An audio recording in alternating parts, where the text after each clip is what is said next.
stopping by woods on a snowy evening. তুষারময় সন্ধ্যায় বনের পাশে দাঁড়িয়ে নামক কবিতার প্রশ্নগুলো দিচ্ছি। Page number 344। Answer the following questions, অর্থাৎ নিচের প্রশ্নগুলোর উত্তর দাও। হোয়ার ডু ইউ থিঙ্ক, তুমি কোথায় মনে করো, দ্য পোয়েট ইজ গোয়িং, কবি যাচ্ছে কোথায়, কবি কোথায় যাচ্ছে বলে তুমি মনে করো। Why is he going there, কেন তিনি সেখানে যাচ্ছেন। Answer, the poem has both external and internal meaning, এই কবিতায় বাহ্যিক এবং অন্তর্নিহিত দুটি অর্থই রয়েছে। এক্সটার্নালি, বাহ্যিকভাবে, the poet was going to a particular destination, বাহ্যিকভাবে কবি কোনো একটা গন্তব্যের দিকে যাচ্ছিলেন। হি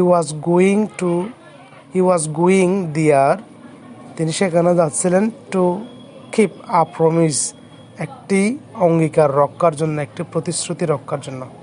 ইন্টারনালি, অন্তর্নিহিতভাবে, আভ্যন্তরীণভাবে। The poet was going to fulfil, কবি যাচ্ছেন পূরণ করতে। হিজ রেসপন্সিবিলিটিস, তার দায়িত্ব।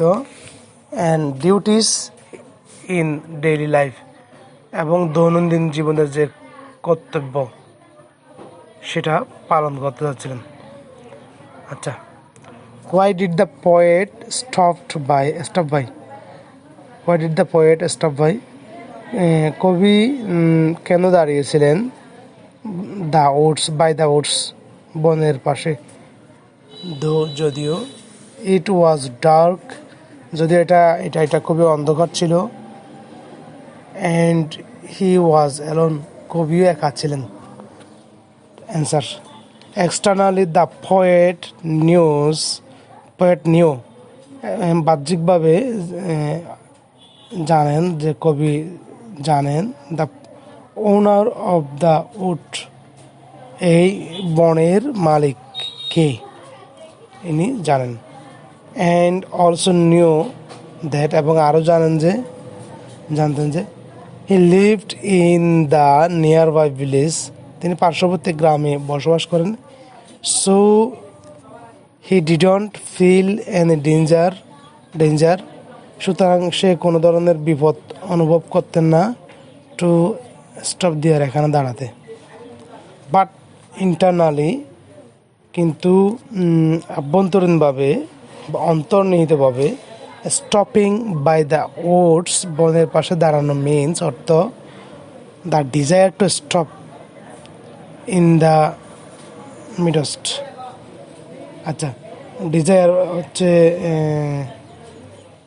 ডিজায়ার টু স্টপ, সেটা হচ্ছে দাঁড়াতে, মানে দাঁড়াতে ভালো লাগে। ইন দ্য মিডস্ট, মাঝখানে।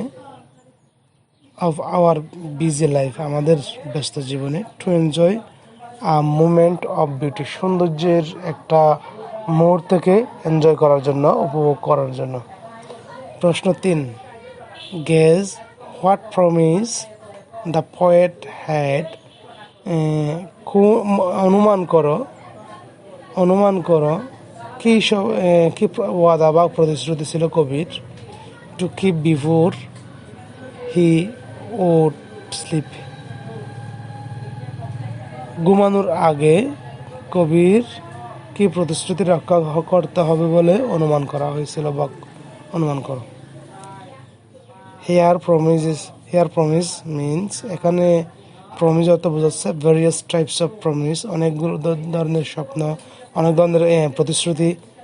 ইন লাইফ, জীবনে। লাইক, যেমন আই উইল বি হোম, আমি বাসায় যাব। ফর ডিনার, মম আমি বাসায় যাব, রাতে খাবারের সময় আসবো। লেটস গেট ম্যারিড, চলো আমরা বিয়ে করে ফেলি। I take care of you, আমি তোমাকে যত্ন করি। And so on. এখানে বলা হচ্ছে যে বিভিন্ন প্রতিশ্রুতি বিভিন্ন ধরনের প্রতিশ্রুতিকে বোঝানো হয়েছে। যেমন বাসায় আসছে মা, চলো বিয়ে করি, আমি তোমার খেয়াল রাখবো। এরকম আরো অনেক ধরনের অনেকজনকে দিয়ে প্রতিশ্রুতি হইতেই পারে। 4 নম্বর, রাইট অ্যান ইমাজিনারি ডায়ালগ, একটা কাল্পনিক একটা ডায়ালগ লিখো between the poem and his horse, কবি এবং তার ঘোড়ার মধ্যে। ঘোড়া বলল, why are we stopping here master, আমরা এখানে কেন দাঁড়াচ্ছি মালিক? স্পিকার বলল বা কবি বলল, stop, let me enjoy the beauty of nature, থামো, আমাকে একটু প্রকৃতির সৌন্দর্য উপভোগ করতে দাও। ঘোড়া বলল, but there is no farm house here, কিন্তু এখানে আশেপাশে কোনো খামার বাড়ি নেই। হোয়ার হোয়ার ইজ মাই ডিনার, যেখানে আমার রাতের খাবারটা থাকবে। স্পিকার, আও don't make a noise please, ওর যে দয়া করে এখানে কোনো ধরনের শব্দ কর না, কোনো ধরনের ঝামেলা কর না। ঘোড়া বলল, হেই, ইজ দেয়ার এনি মিস্টেক, আমি কি কোনো ভুল করছি বা কোনো ভুল হয়ে গেছে? ইটস ভেরি কোল্ড হিয়ার, এখানে খুব বেশি ঠান্ডা পড়তেছে। Speaker, okay okay, then let's go again, okay okay চলো, ঠিক আছে চলো, আবার যাওয়া যাক।